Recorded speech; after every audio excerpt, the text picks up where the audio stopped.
without tahrif, without distorting the meaning, without ta'til, without denying the meaning, without tamthil, likening Allah to His creation, and without tashbih or takyif, saying how. This is, by the way, this is the crucial point, which means that we believe Allah has a face, and Allah has two hands, and Allah has fingers, and Allah has a foot, and Allah has eyes. Pay attention. Allah is above the throne, above the creation. We don't limit Him to a place. He's above His creation. Place is part of His creation. Allah is above everything. He descends to the lowest heaven as He wills, every last third of every night. He speaks as He wills. He does as He wills. He will place His foot in Jahannam until it will say, qat, qat, and read the ayah. يَوْمَ نَقُولُ لِجَهَنَّمْ هَلْ امْتَلَأْتِ وَتَقُولُ هَلْ مِن مَزِيدٍ. The day we will say to Jahannam, are you filled? Are you filled? Are you full? It will say, is there any more? In the authentic hadith, that الرب يضع قدمه تبارك وتعالى حتى ينزوي بعضها على بعض فتقول قط قط. Allah will place His foot until it will be squeezed to the corner. Jahannam will say, enough, enough. We believe. And we believe that there's nothing like Allah. This is the most important point. لَيْسَ كَمِثْلِهِ شَيْءٍ يَا أَخِي. There's nothing like Allah. So when we believe in Allah's face, we don't have any images of faces, and we're not thinking of human beings. Same thing goes for the hands, fingers, foot, eyes, and so on and so forth. Now the people of the Mu'tazilites are those who, deny Allah's names and attributes. No, the Mu'tazilites are the ones who deny Allah's names, attributes, and they believe in the names. The Jahmites, the Jahmiyyah, are those, and the Ghulat among them, they deny Allah's names and attributes. The Asha'ira, they accept Allah's names, deny His attributes except 7. You will find that these to them, they will reject them because they say we're doing tanzih. We're trying to grant perfection to Allah, glorify Him above these qualities. So you say to them, just to give you the summary, you say, look man, you're denying the fact that Allah has a face because we have faces? He will say yes. Even though Allah said in the Quran, كُلُّ مَنْ عَلَيْهَا فَانٍ وَيَبْقَى وَجْهُ رَبِّكَ ذُو الْجَلَالِ وَالْإِكْرَامِ. Everything upon earth will perish, and the face of your Lord will remain full of glory and honor. Even though Allah said in the Quran, wajh, you're going to deny it? Because why? We have face, He will say yeah. Hands. Allah said to Iblis, مَا مَنَعَكَ أَن تَسْجُدَ لِمَا خَلَقْتُ بِيَدَيْ. What prevented you from prostrating to that which I created with both of my hands? Allah said about Himself, بَلْ يَدَاهُ مَبْسُوطَتَانِ. Nay, but both of His hands are stretched out. Are you denying them? Because we also have hands? He will say yes. Say, okay, fair enough. Does Allah have a life? Hayat? He will say yes. Do you have a life? He will say yes. Say, then you must deny Allah's life because you have a life. You understand? Do you hear? Say yes. Does Allah hear? Yes. Akhi, you must deny Allah's hearing because you hear. And if you continue to do this, you don't have an object of worship anymore. You don't have anything anymore. You're lost. So you don't use this silly, philosophical, Greek-based analogy to understand Allah Tabaraka wa Ta'ala. When the Prophet ﷺ was given these narrations to the Sahaba, when he was telling them that Allah will smile, Allah will laugh, يضحك, Allah will laugh. He was telling them that the qulub bayna asba'ayni min asabi'illah. Never use your hands. The hearts are between two fingers of the fingers of Allah. When Allah's Messenger ﷺ said this to the Sahaba, do you think they understood Arabic? Did they understand Arabic? Did they understand Arabic? They did. They know what asabi' means. Did any one of them say, oh Messenger of Allah, what does that really mean?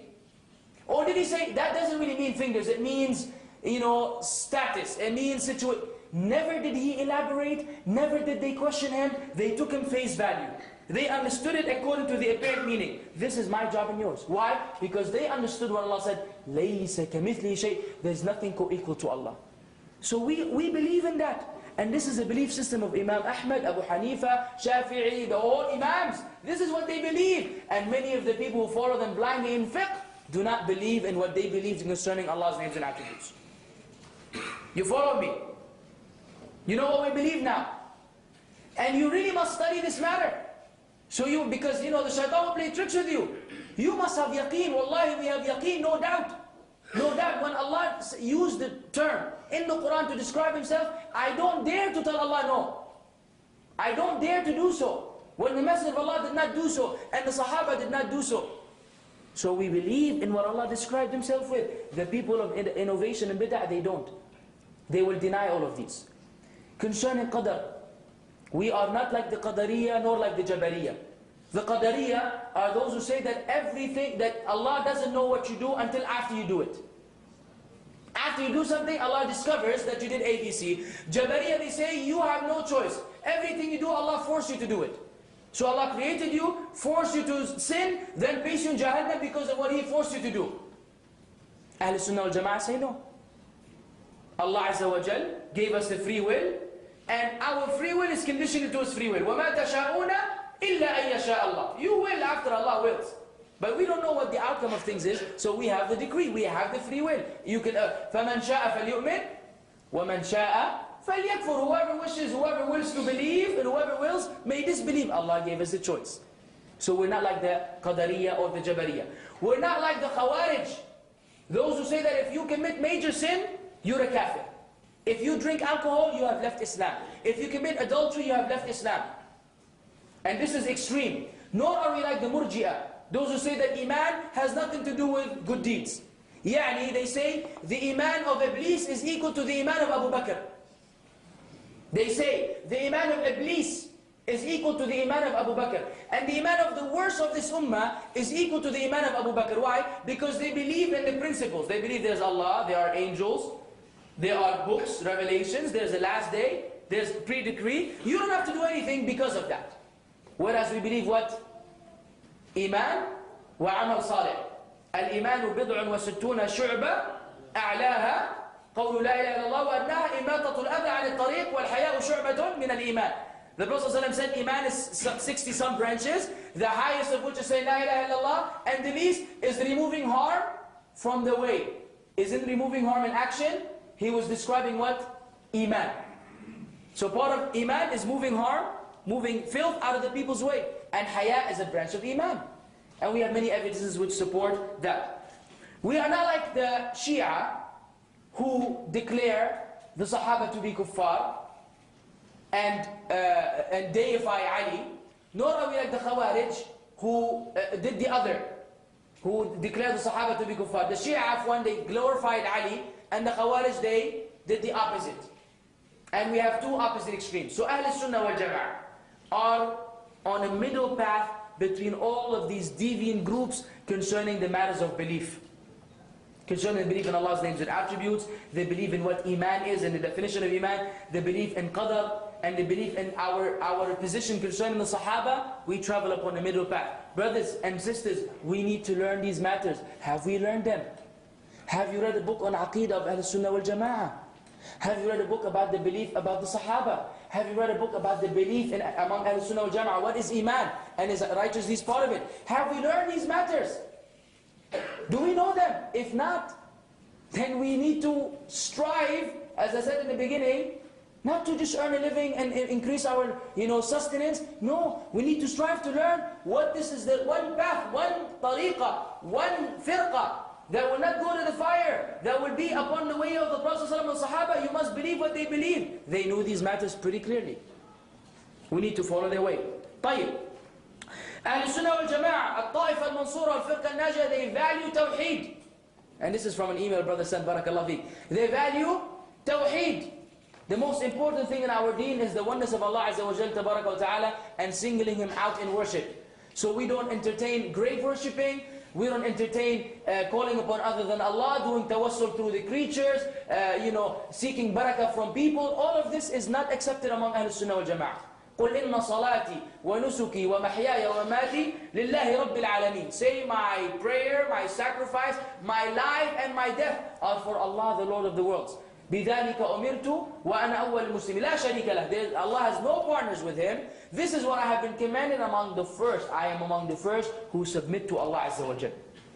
We don't entertain shirk in any of its various manifestations. Tawheed is fundamental. And this is the da'wah. This is what every prophet was sent to do. And this is what every follower of the prophet did after the prophet passed away. They lived up to the call of Tawheed. Not anything else before that. This is among the characteristics of Ahl Sunnah wal Jama'ah.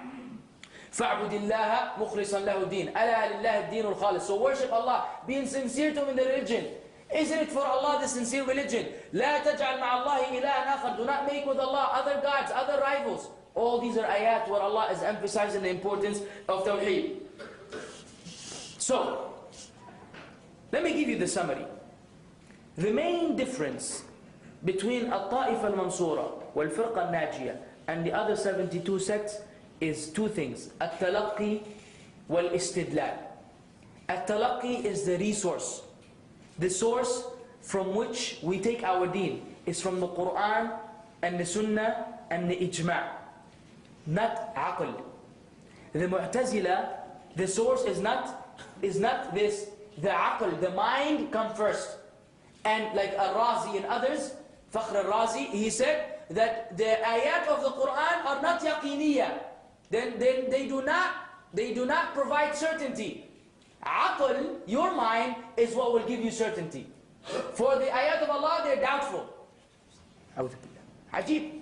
And many others who made a mistake. That's a huge mistake. But I'm telling you where the error is, so you will know. And a lot of the Mufassirin had deviated in terms of this matter of the belief system. So at-talaqqi wal-istidlal. The source is Quran, Sunnah, Ijma'. Not what I think and what I understand. And al-talaqqi, this is the talaqqi. Istidlal is the actual application of the evidence per the situation. Like the Khawarij, they will take an ayah from the Quran, which may indicate that if you commit a major sin, you're a disbeliever, and they will apply it all across the board. Ahl Sunnah wal Jama'ah don't do that. They look at the general understanding of the ayat and the narrations, and they deduce the ruling from the general understanding. From the what? The general understanding. Because some ayat further explain other ayat. You may read the ayah, إِنَّ اللَّهَ لَا يَغْفِرُ أَن يُشْرَكَ بِهِ وَيَغْفِرُ مَا دُونَ ذَلِكَ لِمَن يَشَاءُ. Allah does not forgive that you ascribe any partners with Him, and He forgives whatever is lesser than that to whomever He wills. And if you understand this ayah alone, you may understand that Allah will not forgive anyone who committed shirk ever. And not only dying. If you don't read other ayat where Allah says, إِلَّا مَنْ تَابَ وَآمَنَ وَعَمِلَ عَمَلًا صَالِحًا, then you will think that this ayah means that Allah will never forgive you once you've committed shirk once in your life. You follow me? So you have to look at all the evidences. Who do you need? Ulama. You need scholars to do this. So this is the matter of istidlal. And I will conclude this lecture with the following. The famous and wonderful statement of Imam Malik rahimahullah. من ابتدع في الإسلام بدعة فرآها حسنة فقد زعم أن محمدا صلى الله عليه وسلم خان الرسالة فإن الله يقول اليوم أكملت لكم دينكم وأتممت عليكم نعمتي ورضيت لكم الإسلام دينا فما لم يكن يومئذ دينا فلا يكون اليوم دينا ولن يصلح آخر هذه الأمة إلا ما صلح به أولها. Whoever innovates, introduces something into Islam, and he perceives it as something good, he has alleged that the Prophet ﷺ has betrayed the message of Islam. Because Allah said in the Quran, this day, on the day of Arafah, I have completed your religion for you, I have perfected your religion for you, Afwan, and I have completed my favor upon you, and I am pleased with Islam as a way of life for you. Imam Malik said, whatever was not part of the deen when this ayah was revealed, on that day, cannot become part of the deen today. And nothing will rectify